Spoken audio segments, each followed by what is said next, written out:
여러분 안녕하십니까. 누리PD입니다. 자, 한강 작가의 노벨 문학상 수상 이후에 말이죠. 뜻밖에도 그 채식주의에 대한 그 뉴스랄까 관심이 이제 높아졌습니다. 뉴스도 많아졌고 이제 사람들의 관심도도 높아졌다라고 볼 수가 있겠죠. 자, 채식주의자 그게 말이죠. 채식 그 자체를 다룬 것은 아니죠. 그렇지만 어쨌거나 채식주의자라고 하는 제목이 이제 갖고 오는 힘이랄까 이런 것 때문에요. 사실 채식, 저 같은 경우도 채식을 좋아하는데요. 그러다 육식을 안 하는 게 아니에요. 육식도 뭐 조금씩 하고요. 생선도 조금씩 먹습니다. 그렇지만 기본적으로 저는 태생 자체가 저는 채소가 좋더라고요. 그래서 채소파다 이렇게 볼 수 있는데 곡식, 채소 이런 것을 어릴 때부터 쭉 줄곧 먹어와서 그런지 제 입맛에는 훨씬 맞고 맛도 더 있어요. 저는 고기보다도 채소가 더 맛있다고 생각하니까 타고난 채식주의자가 될 수 있겠죠. 제가 마음만 먹으면 저는 고기 생선 없이도 얼마든지 살 수 있어요, 사실은. 자, 그런데 요 이제 관련해서 이제 이런 뉴스들이 나왔어요. 채식주의자들 즐겨 먹는 콩고기 일반식보다 사망 위험 더 높습니다. 충격적이죠. 이런 뉴스는요 과거에는 없었잖아요. 이게 채식주의자라고 하는 그 소설 때문에 한강 작가의 그 노벨 문학상 수상 때문에 나온 뉴스다 해도 과언이 아닙니다, 이게요. 자, 이런 뉴스도 있고요. 뭐 같은 뉴스지만 콩고기 등 대체 육류도 해로울 수 있다. 자, 육식을 하지 못하는 사람들이 있죠. 종교적인 이유로 육식을 하면 안 되는 사람들도 있고요. 그리고 체질적으로 육식이 또 이렇게 안 되는 사람들도 있습니다, 몸에서.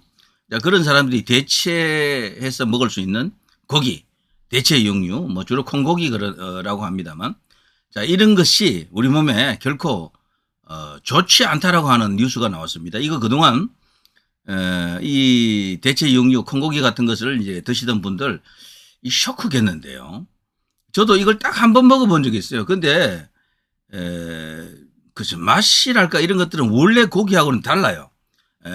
질감은 씹는 맛은 조금 비슷한데 그 느껴지는 맛은 혀의 감촉은 다르다라고 생각이 됩니다. 맛없죠, 뭐 사실 솔직히 이런 건 조미를 해서 가공을 해서 이제 먹게 되면은 조금 나을 수도 있겠죠. 자, 그런데요, 지금 우리나라에서 이 여러 가지 이유로 이런 대체 육류, 콩고기 같은 것을 먹고 있는 분들이 상당한 숫자라고 합니다. 자, 그분들이 과연 이 뉴스를 어떻게 이제 받아들일까라고 생각하면요, 상당히 이제 이렇게 흥미로운 기사가 아닌가 싶은데 말이죠. 아이스크림, 그리고 감자칩, 치킨 너겟 등 제조 과정에 여러 공정을 거친다라는 것은 다 알려진 사실이죠. 그래서 이런 대량 생산 식품을 초가공 식품이라고 하는데요.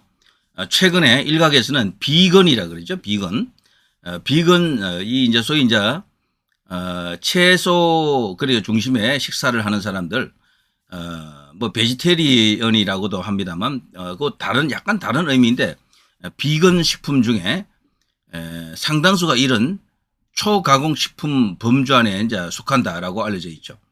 의외로 그런 게 많이 나와 있습니다.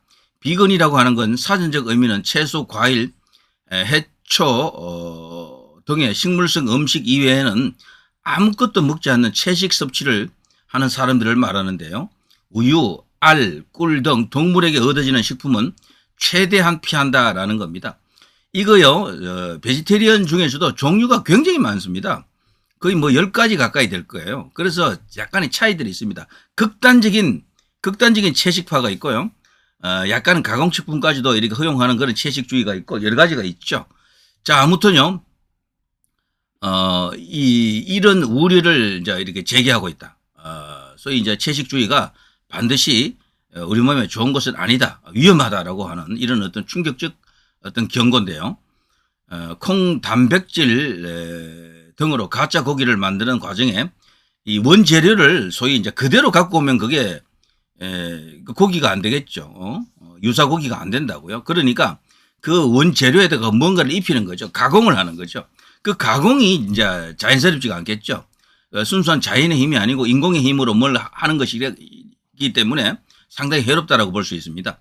영국 BBC 방송은 지난 12일 현지 시간 비건식을 둘러싼 초가공 식품 논란을 소개했습니다.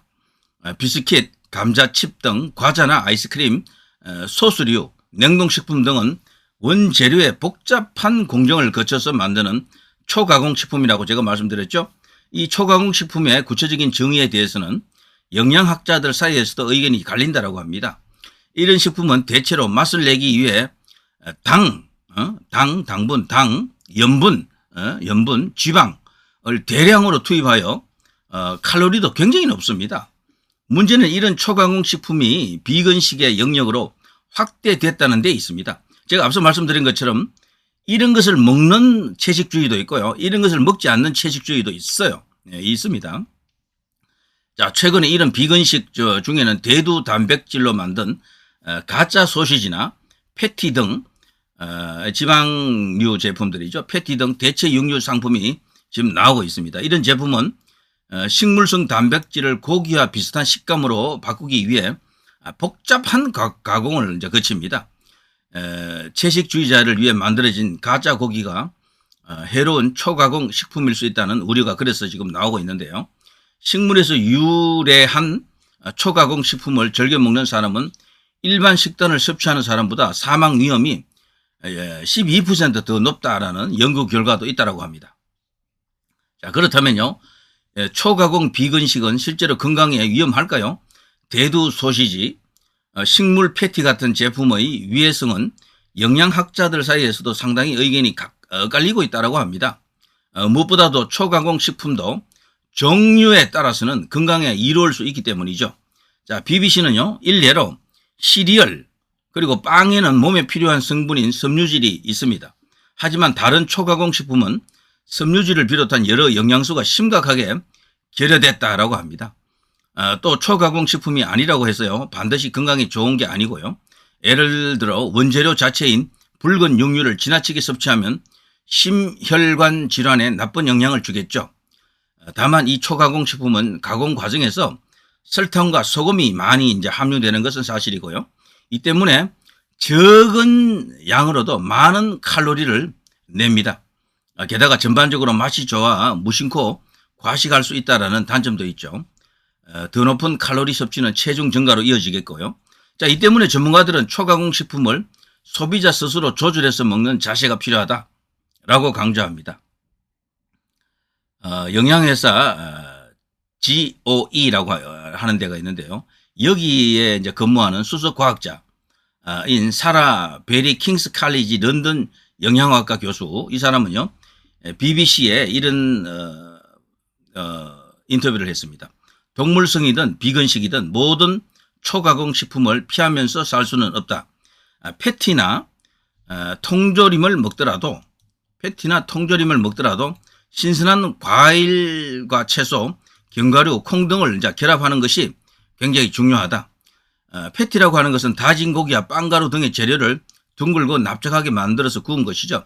햄버거 스테이크 안에 이제 넣어서 먹는 것이 보통이지만 일부 사람들은 그릇에 패티만 올려서 먹기도 합니다. 영국을 포함한 일부 국가에서는 패티 자체를 비프 버거로 이제 부르기도 하죠. 자, 아무튼요, 이런 패티나 통조림을 먹더라도 신선한 과일과 채소, 견과류, 콩 등을 곁들여 균형 잡힌 식사를 한다면 충분히 나름대로 뭐 괜찮다, 올바른 어떤 섭취 방법이다, 이렇게 또 주장하기도 합니다. 자, 아무튼요, 제가 생각해서는 이런 일들이 앞으로 이제 우리 인간들의 이제 건강에 미치는 영향, 여기에 대해서 더 많은 연구와 노력이 이제 필요할 것 같습니다. 상당히 이제 의미 있는 뉴스가 아닌가 싶습니다. 영국 BBC에서 이 뉴스를 뽑아낸 것도요, 저는 한강 작가의 이 채식주의자라고 하는 작품이 이게 크게 알려지면서 또 이런 뉴스가 나온 게 아닌가 싶은데요. 그렇지 않습니까? 자, 누리 PD 김준희였습니다.